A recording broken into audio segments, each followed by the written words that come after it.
పాలమూరు రంగారెడ్డి ఎత్తిపోతల పథకం ప్యాకేజ్ 3 పనులను మంత్రి జూపల్లి కృష్ణారావు ఎమ్మెల్యేలతో కలిసి పరిశీలించారు.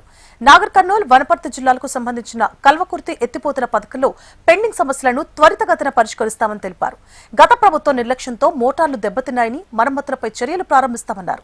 ప్రస్తుతం 4,60,00,000 ఎకరాలకు సాగునీరు అందుతోందని దీన్ని మరింత పెంచేందుకు అధికారులు కృషి చేస్తున్నారని వెల్లడించారు.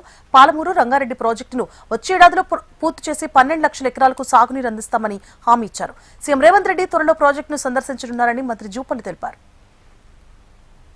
మహబూబ్నగర్ జిల్లా మాజీ బీఆర్ఎస్ నాయకులు, మాజీ మంత్రులు కావచ్చు, మాజీ మనం ప్రశ్నిస్తాం. మహాత్మా గాంధీ కల్వకుర్తి ఎత్తిపోతల పథకం పైన ఉండే రిజర్వాయర్ మొత్తం కూడా కేవలం 4 TMC అంటే 40,000 ఎకరాల భారీ మాత్రమే ఉంది.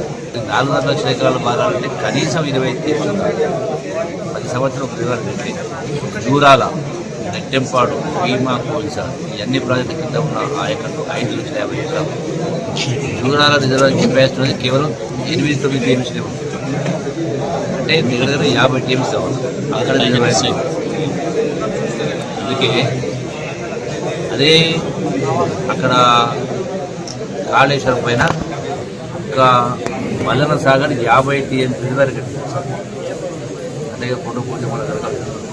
కానీ పాలమూరు జిల్లా మాత్రం ఎక్కడ రిజర్వేషన్ వచ్చేది కేవలం పాలమూరు ప్రాజెక్టులు మాత్రమే ఒక 60 TMC నిర్మాణం చేయడం జరిగింది. అటు భీమా, నెట్టెంపాడు, కోల్సార్ ప్రాజెక్టుకు నీళ్లు కల్వకుర్తి ప్రాజెక్టుకు సంబంధించి మహాత్మా గాంధీ ప్రాజెక్టు నుంచి ఇక్కడ రిజర్వేషన్.